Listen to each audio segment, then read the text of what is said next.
ஒரு யூதன் அந்த சஹாபியை அழைத்து கொண்டு வருகின்றார். கூட என்னன்னு சொன்னா அவனுடைய ஒரு ஒட்டகத்தை கூட்டு வந்தான். அழைத்து வந்த பெருமானார் ஸல்லல்லாஹு அலைஹி வஸல்லம் முறையிடுகிறார். என்ன சொல்றாங்க? இந்த ஒட்டகம் எனக்கு சொந்தமானது. இந்த ஒட்டகத்தை இந்த சஹாபி என்ன செய்யறான்னு சொன்னா அவருடைய ஒட்டகம் சொன்னாரு, திருடிட்டாரு அப்படின்னு சொல்றாரு.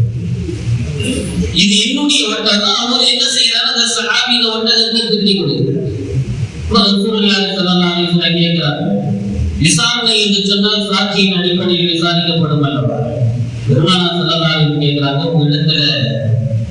உங்களிடத்துல ஆதாரம் இருக்கிறதா என்பதா கேட்கிறார். சஹாபி இடத்துல எந்த ஆதாரம் இல்லை. சாட்சி யாராவது இருந்தாங்கன்னா இதுதான் உங்களுடைய ஒட்டகன்றதுக்கு இல்லை, யாரும் இல்லை. அந்த யூதனிடத்துல கேட்கின்ற அந்த யூதன் சொன்னார், என்னிடத்துல சாட்சி இருக்கிறார் என்று சொல்லி 4 சாட்சியை 4 பேர் கூட்டு வந்தார். கூட்டு வந்து நிப்பாட்டிட்டு கேட்கும் பொழுது இந்த 4 பேரும் சொல்றாங்க, இந்த ஒட்டகம் இந்த யூதனுக்கு தான் சொந்தமானது. இந்த யூதனுக்கு தான் சொந்தமானது என்று சொல்லுகிறார்கள். பெருமானார் ஸல்லல்லாஹு அலைஹி வஸல்லம் சாட்சியினுடைய அடிப்படையிலே அந்த ஒட்டகத்தை தீர்ப்பு வழங்குகிறார்கள். அந்த ஒட்டகத்தை யூதனுடைய கையிலே கொடுக்கிறார்கள். அந்த யூதன் சொன்னான், திருடனா குற்றம் இருக்கிறது அல்லவா, கையை வெட்ட வேண்டும் என்று குற்றம். எனவே அந்த சஹாபியுடைய கையை வெட்ட வேண்டும். பெருமானார் ஸல்லல்லாஹு அலைஹி வஸல்லம் அவர்கள் தீர்ப்பு சொல்லுகிறார்கள், அந்த சஹாபிக்கு கையை வெட்ட வேண்டும். உடனே அந்த சஹாபி அழுகிறார்கள். துஆ செய்கிறார்கள். திடீரென்று ஒரு சிந்தனை வருகிறது. பெருமானார் ஸல்லல்லாஹு அலைஹி வஸல்லம் வருகிறார்கள், யா ரசூலல்லாஹ், இடத்தில் எந்த சாட்சியும் இல்லை, ஆனால் நீங்கள் அந்த ஒட்டகத்தில் நீங்கள் விசாரிக்கலாம்.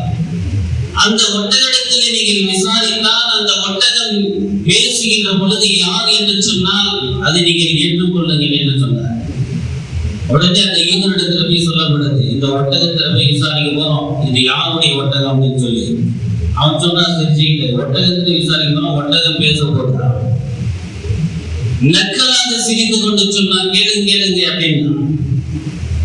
அப்போ ரசூலுல்லாஹி ஸல்லல்லாஹு அலைஹி வஸல்லம் அந்த ஒட்டகத்திலே விசாரிக்கின்றார்கள், கேட்கின்றார்கள்.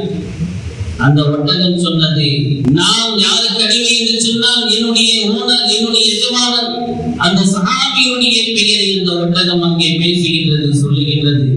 சொன்ன உடனே அப்படியே அந்த யூதர்கள் எல்லாம் திகைத்து போனார்கள். என்ன இந்த ஒட்டகம் எப்படி பேசுகிறது?